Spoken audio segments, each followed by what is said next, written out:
Ongi etorri Etel telebistaren saio berri honetara.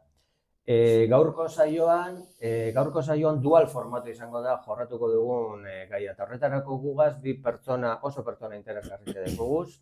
Alde batetik nire onduan dagoena, Agurtzane Gederiaga, Zornotzako Ekin enpresatik datorrena, eta beronduen Julio Alarkon, Maristak ikastetxeko dual arduraduna.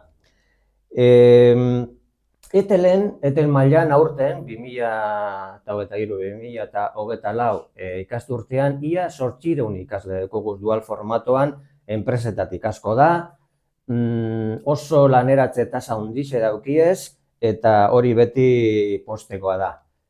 Agurtzane, zuek dekozuen epe laburrerako kontratazio perspektiba zelakoa dira? Handixek, ez horren beste, zelakoak dira kontratatzeko perspektibak?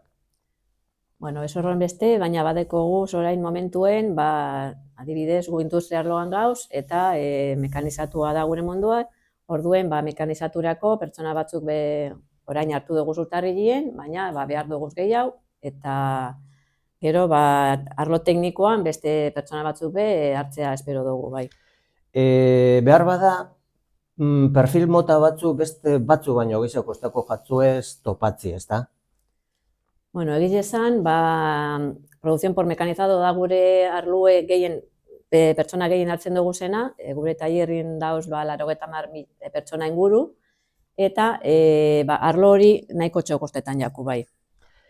Julio, seguramente, bueno, haciendo un poco la pregunta a la inversa, ¿os cuesta, a los centros de formación profesional, cuesta encontrar empresas para los alumnos y las alumnas para que hagan, bueno, vamos a decir, el aprendizaje en dual? ¿Nos cuesta?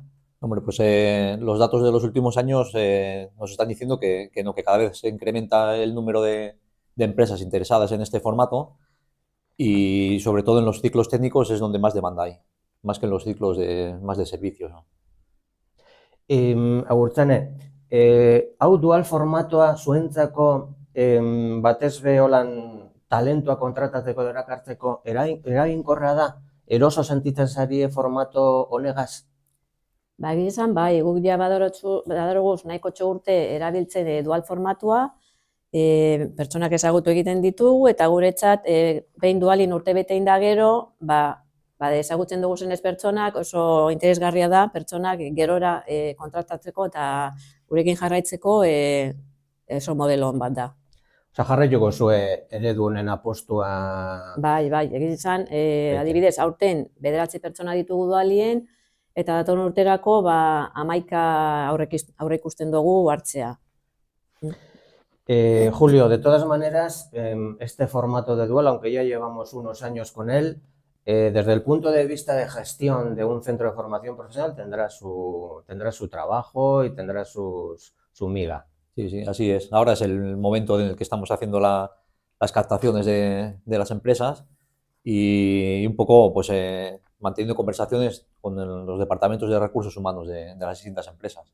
Ellos nos trasladan sus necesidades y nosotros trasladamos estas necesidades pues al aula, de manera que valorando el perfil de alumnos que tenemos, pues en función de cómo desarrollan las competencias transversales y las competencias técnicas en el primer curso que están ahora realizando, pues les mandamos una pequeña selección a las empresas para que ellos sean el último paso para hacer la selección de los candidatos.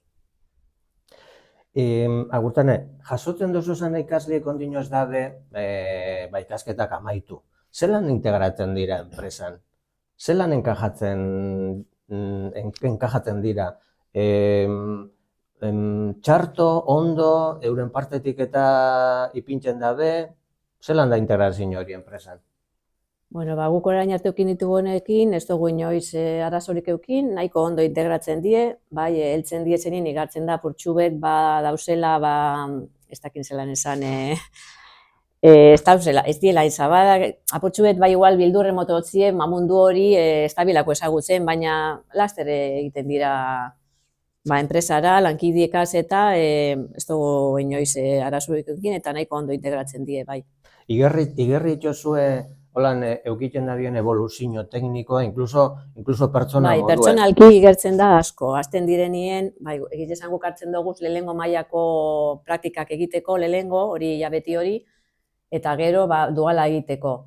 Eta igertzen da pilo bat, heltzen dizien hori lehenengo hilabetie, izaten da portxu bete eurentzat be, ez dakinik ezagutzeko, eta ber zer da gau, zelan laukidikaz eta, baina gero igertzen jaki pilo bat, bai. Julia, Gurchana ha comentado que están cogiendo chicos y chicas, alumnos y alumnas de primer curso, que es una novedad de cara a la formación profesional. ¿Cómo llevamos eso de los del primer curso? Pues sí,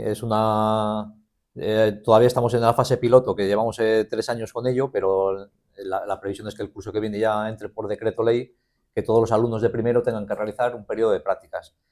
En nuestro caso, el periodo de prácticas se realiza los últimos 16 días del curso, desde el 10 al 31 de mayo, de forma que este periodo de prácticas les sirve a la empresa pues, para conocer con más detalle a los alumnos que van a integrarse en el proceso de dual de la empresa durante el segundo curso, a partir de junio hasta el junio del año siguiente.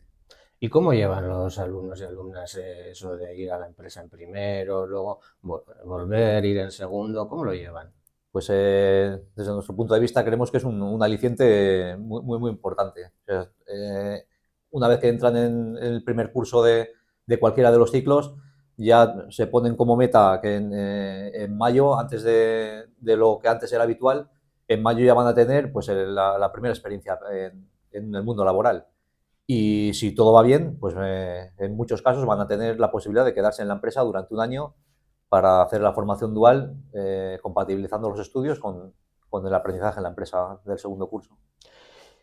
Agurtzen, hau dual formatoa pentsatzen duzu, ez dakite, ikastetxea eta enpresen arteko harremana indartu egiten dauela, edo estutu egiten dauela, zelakoa dira gaur egun lanbide heziketako ikastetxe baten eta enpresa baten artean dagozen harremanak edo hartu emoniak?